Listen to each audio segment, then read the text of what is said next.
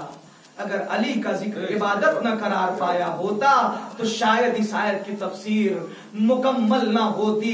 یا علماء اور مجتہدین یہ کہتے ہیں کہ ہر وہ کام جو رضائے الہی کے لیے انجام دیا جائے وہ عبادت ہے۔ اگر انسان کا اٹھنا رضائے الہی کے لیے ہے تو وہ عبادت ہے، اگر انسان کا بیٹھنا رضائے الہی کے لیے ہے تو وہ عبادت ہے، اگر انسان کا چلنا رضائے الہی کے لیے ہے تو وہ عبادت ہے، اگر انسان کا کسی کی ہیلپ کرنا رضائے الہی کے لیے ہے تو وہ عبادت ہے، اگر انسان کا مسجد تک جانا رضائے الہی کے لیے ہے تو عبادت ہے، انسان کا غریب اور مسکین اور یتیم کی مدد کرنا اگر رضائے الہی کے لیے ہے تو عبادت ہے۔ حتیٰ یہ کہ اگر انسان سبزیاں بھی خریدنے جائے اور رضائے الہی کے لیے جائے تو وہ بھی عبادت ہوا کرتا ہے۔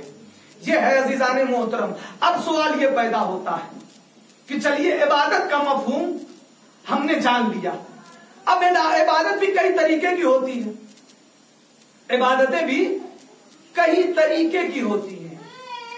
آپ ہم سے فقط اور فقط اہل بیت کے فضائل سننا چاہتے ہیں، امام کی عبادتوں کا تذکرہ سننا چاہتے ہیں، امام کے اخلاق پہ روشنی ڈلوانا چاہتے ہیں، امام کے کردار کو آپ سوچنا چاہتے ہیں کہ امام کے کردار کے بارے میں بیان کیا جائے، امام کی نماز کے بارے میں بیان کیا جائے، امام کے روزے کے بارے میں بیان کیا جائے۔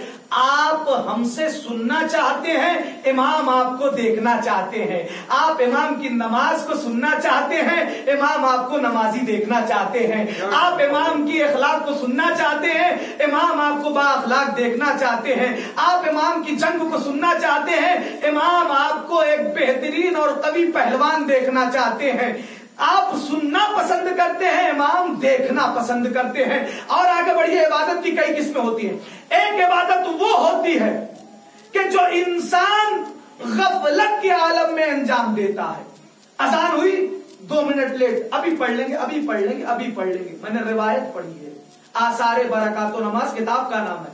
پیغمبر کہتے ہیں کہ اگر کوئی انسان جان بوجھ کے نماز میں تاخیر کرے تو وہ میری سفارش سے محروم رہ جائے گا۔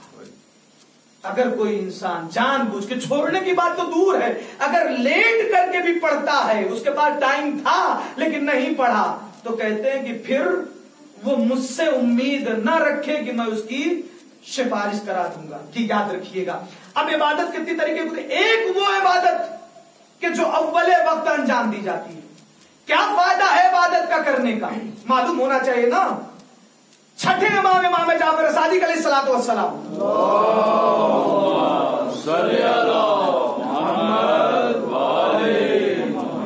ان کے زمانے میں 2 بچے سفر کر رہے ہیں، اور سفر کرتے کرتے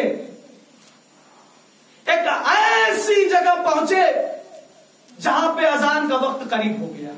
توجہ سے سنیے، اذان کا وقت قریب ہو گیا۔ جب اذان کا وقت قریب ہوا، ایک دوست نے دوسرے دوست سے کہا، اے بھیا اگر اول وقت نماز پڑھ لیتے تو بڑا اچھا ہوتا۔ اس نے کہا ایسا ہے کہ جا تو پڑھ، دیکھتا ہوں تیرا خدا تجھے کتنا دیتا ہے۔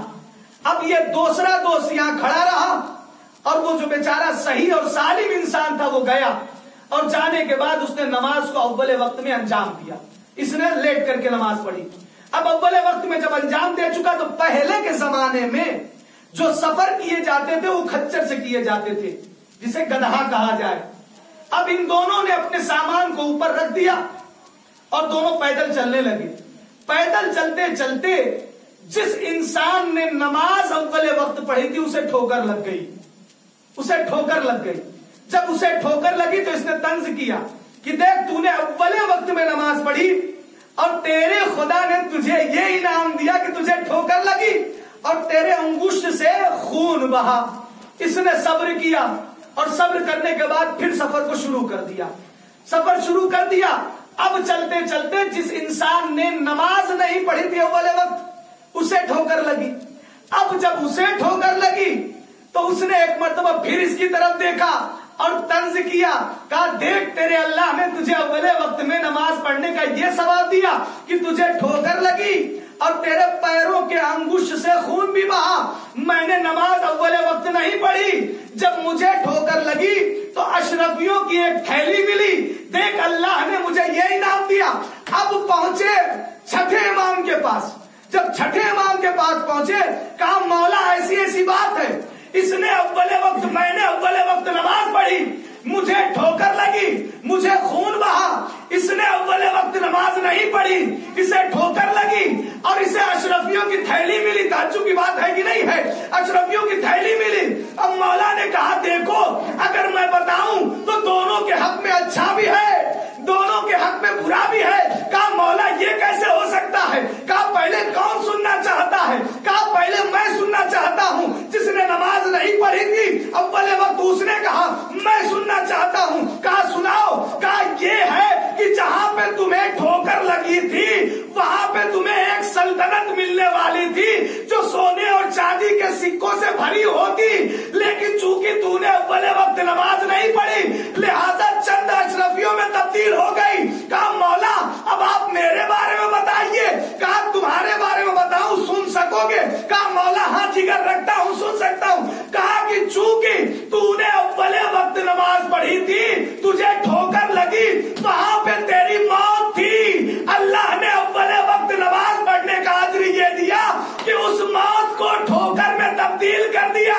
اب جملہ گزارش کر دوں, اگر کوئی غیر معصوم بچہ اول وقت نماز پڑھے تو پروردگار عالم اس کی موت کو حیات میں بدل دے. تو جس کے لیے سورج پلٹ کے چلا آئے اگر اس کی ٹھوکر میں پروردگار عالم موت و حیات کو رکھ دے. صلوات پڑھیے بر محمد اور آل محمد پر.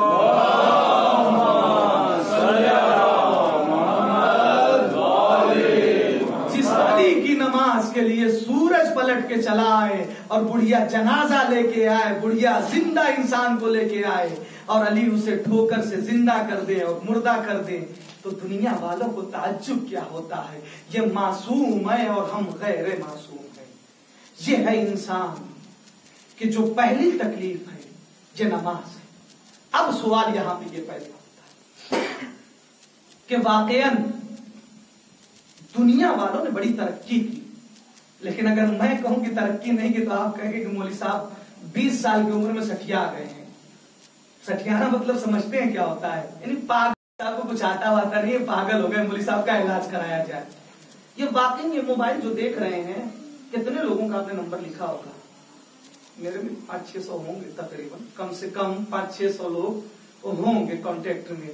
تو انصاف سے بتائیے کہ واقعی کیا یہ موبائل صحیح ہے؟ واقعی کیا یہ موبائل کارآمد ہے؟ واقعی کیا یہ موبائل کارآمد ہے, کام کر سکتا ہے؟ اگر آپ کے پاس تنہا موبائل ہے, کوئی انسان ہم میں سے جو کسی انسان سے بات کر کے دکھا دے, کہیں جناب کیسی پاگل والی بات کرتے ہیں, ہم یہاں سے بیٹھے بیٹھے ایک انسان کو دوسرا انسان دیکھ رہا ہے ویڈیو کال پہ, آپ بھی کہہ رہے ہیں موبائل بیکار ہے. میں ثابت کرتا ہوں نا کہ کیسے موبائل بیکار ہے. ایک انسان کے پاس فقط اور فقط سادہ موبائل ہو, کیا وہ دوسرے انسان سے کلام کر سکتا ہے؟ کیا وہ دوسرے انسان سے سخن کر سکتا ہے؟ کیا وہ دوسرے انسان سے گفتگو کر سکتا ہے؟ جواب آئے گا نہیں جناب, جب تک اس میں سم کارڈ نہیں ڈال دیا جائے گا تب تک موبائل کام نہیں کرے گا. ایک منزل پہ بیکار ہوا موبائل نا, اب دوسری منزل کیا ہے, سم کارڈ بھی آ گیا تو بھی بیکار ہو موبائل آپ کا. ہے کسی انسان کی جرأت وہ بات کر کے دکھا دے, کہا جناب ایسے نہیں ہو سکتا, جب تک کہ اس میں بیلنس نہیں ڈلوایا جائے گا تب تک دوسرے انسان سے ہم گفتگو نہیں کر سکتے, سخن نہیں کر سکتے.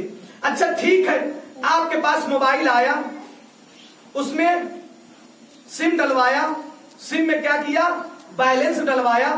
اگر نیٹ ورک نہیں ہے جناب کیا کریں, بات نہیں ہو سکتی, نیٹ ورک نہیں ہے. دیکھیں موبائل کیسے بیکار ہو رہا ہے. چاہے دنیا والے خلیفہ بنائے, چاہے دنیا والے موبائل بنائے, حشر ایک ہی ہونے والا ہے.